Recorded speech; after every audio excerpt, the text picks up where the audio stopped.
people. Can you guys raise the pictures of those people? Raise the picture. Raise the picture. Raise the picture.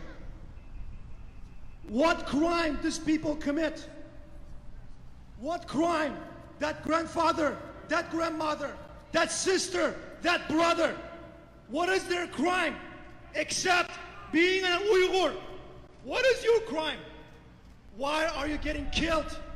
Why are you getting tortured in the Chinese concentration camp? Why are you being slaved in China?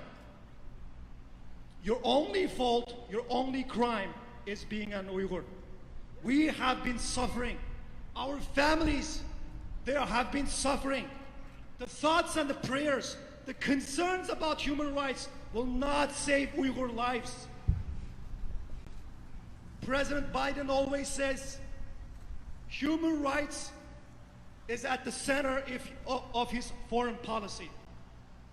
Right now, on planet Earth, there is no bigger human rights violation than what's happening for Uyghur people.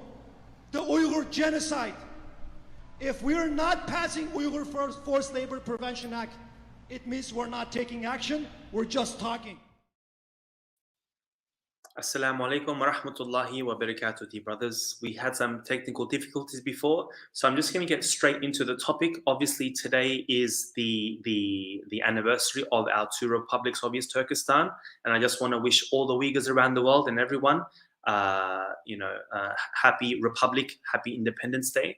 I'd like to welcome Mr. Kuzzat Altay to talk about some issues that I wanted to bring up with him. Inshallah, if we don't have any more technical problems. I've had no issues, but for some reason, I bring this man to the stage and we start getting technical issues. So I want to get straight to the point without wasting everyone's time. We see that the Uyghur movement in the United States has been going full throttle. We've been getting a lot of support, passing of certain laws, but we still need to do more. We need to hurt China where it hurts, and that is their economy. We need to not necessarily fight with China, but we need to fight made in China. Yes. So I want to bring that to you. That was sort of my question to you. How can we? Yeah. So first of all, I want to address a couple things, right? We have Muslim brothers and sisters around the world, and when America is standing up for justice for Uyghur people, we have these Muslim brothers started saying that America is not supporting Uyghurs because America is so concerned about Uyghur human rights. America is supporting Uyghurs for their own agenda. So now I want this Muslim brothers and sisters to reflect. Why not go to Turkey, Saudi Arabia, these countries that are supporting China openly, collaborating with Chinese Communist Party, deporting Uyghur people to China and being silenced, working closely with China? Why not? We're asking, them question. If America is supporting Uyghurs for their own agenda, is this Muslim countries not supporting China for sake of Allah? That's the question that we need to ask. Let's come back to the United States of America.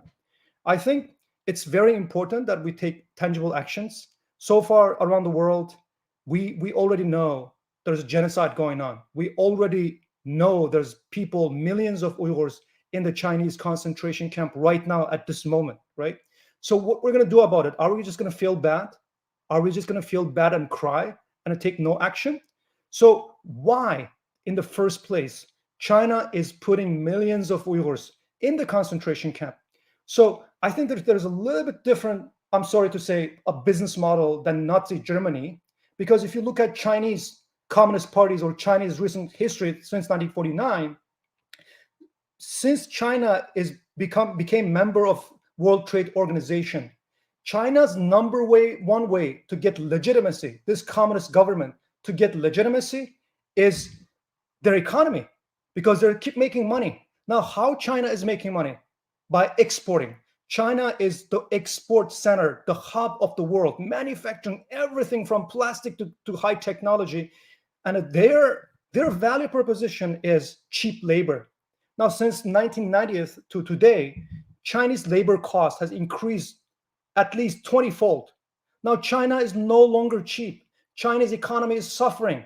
So Chinese government, Chinese Communist Party found this way to, first of all, putting millions of Uyghurs in the concentration camp. Step one, brainwash these people, kill their soul, right? To make them willing to work even in the slave camps. As soon as these people are survive, as soon as these people have some freedom in this labor camps, they would love to get out of this concentration camp to go to labor camp. Whoever doesn't obey or don't become brainwashed like China wants, they're killing those people in the concentration camp.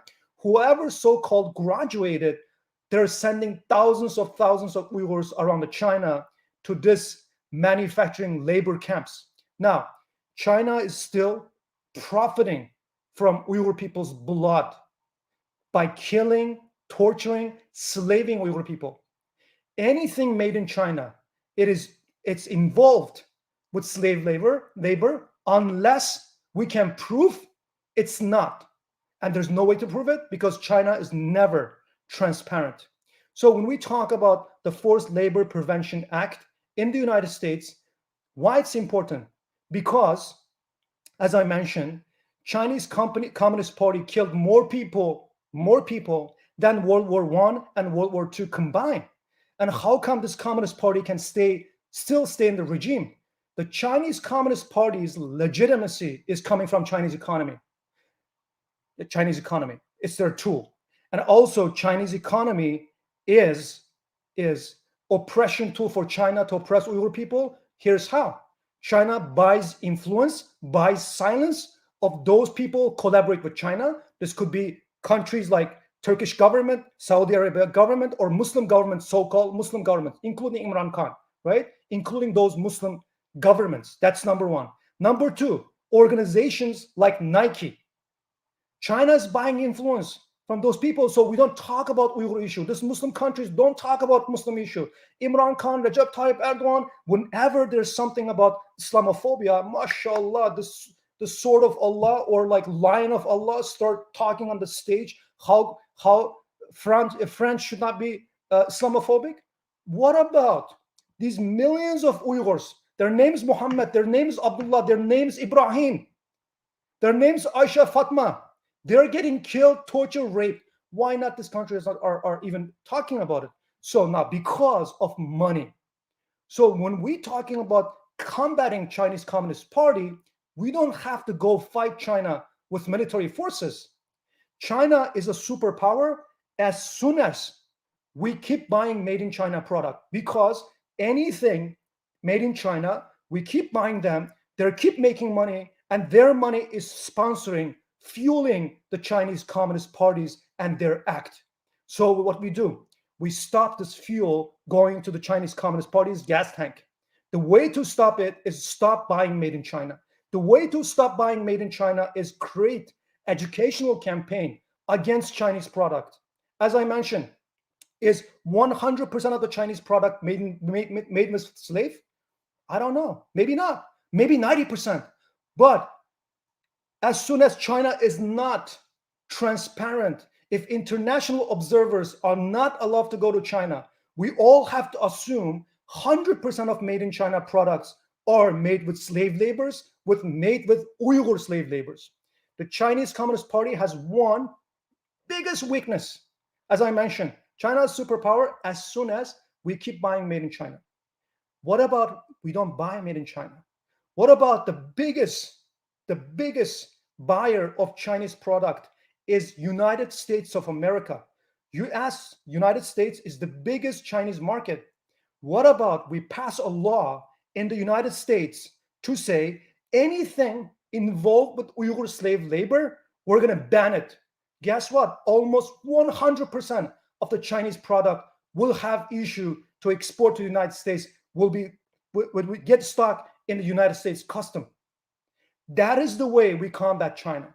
When China have no incentive to slave Uyghurs anymore, I don't think they will put them in the crematory and burn these people. I believe these people will be released from the Chinese concentration camp. So our job is asking our elected officials to not only talk about it, to pass the Uyghur Forced Labor Prevention Act, number one. Number two, ask, for example, President Biden to ask our allies to do the same thing.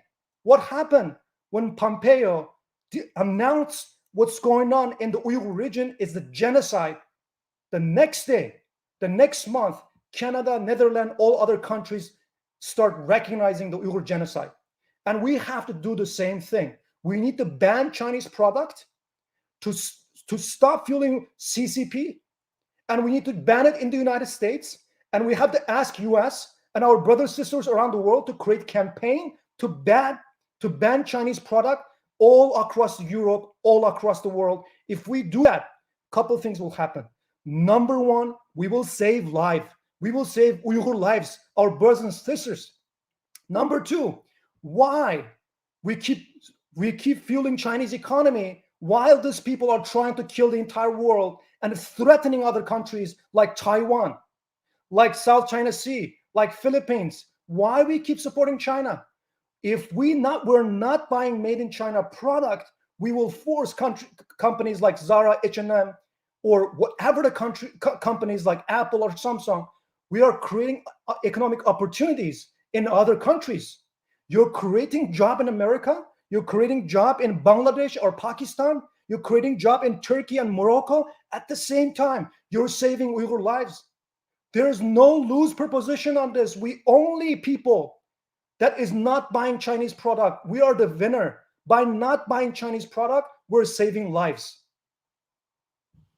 I think there's not really much more to say. Your message is loud and clear. I just want to give you an opportunity. You are the founder of a new organization called whereismyfamily.org.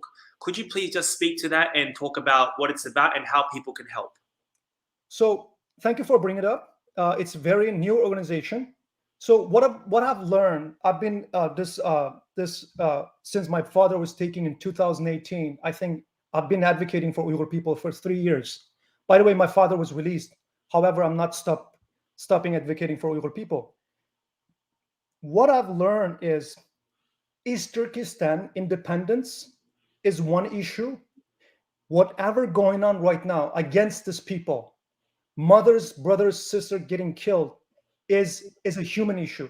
One side we have political issue, one side we have human issues. And maybe some people, they're not interested in politics. Maybe some people will say, you know what? Let's say tomorrow Texas, for example, I'm just giving a crazy example, want to be independent. It becomes a political issue. But right now, the reason I want to say, where's my family, is this. I want to let the world know, even though you're not into religion, even though you're not into politics, this is about families. At the end of the day, who are suffering in the Chinese concentration camps are somebody else's mother, somebody else's brothers, somebody else's sisters, and somebody else's daughter and son. So humans, families are universal human values. The reason I want to bring this up is I want to shed a light on that. So by doing that, we're eliminating the political factor for millions of people around the world that they want to support human cause, not political cause. Now, if you want to support human cause, this is the one. We were starting this campaign, and we will do fundraising, and we will hire full-time employees to advocate in Washington, D.C. and around the world to take tangible action. Our job is not getting angry, release our anger, talk about it, tweet about it. Whatever we do has to have measurable, tangible impact on saving lives one at a time, or damaging Chinese Communist Party's gas tank, which is their economy, making them losing money. So we need to hire more full-time employees around the world to advocate for human rights of these innocent people around the world. Thank you so much. We said that we wouldn't go for too long. If you guys want to help out and donate $1 or find out more information, please go to whereismyfamily.org. I'd like to thank you for your time, Mr. Kuzzat Altay. I think you're very busy. Just a very quick shout out. There is an event today happening at the Uyghur Center. And if there are, would you like to invite us, tell us a little bit what's going on, and then I'll close out the show. Uygurlar Kilanla. It's an event for in the Uyghur Community Center for Uyghur people. We're going to celebrate and remember our two republics that we established in the history. We will make prayers for those lost their life for creating this East Turkestan Republic, establishing this East Turkestan Republic. So Uyghurs in Washington, D.C. area, please just come to Uyghur Center at 7 p.m. And we're going to have some fun. And also we will make dua for our ancestors who fought for our freedom and our justice. Okay. Thank you very much, Mr. Kuzzat Altay. Until next time, and thank you very much to our viewers. Make sure you guys like, share, and subscribe. Get the message out there. And until next time, Assalamu alaikum wa rahmatullahi wa barakatuh. Ümit üzme aziz halqim, ümit üzme ey ana yurt. Biz atlandık bu güreşke, o yıldaştek uyuşup. Allah verse bu nusretni, bizgilerimiz sep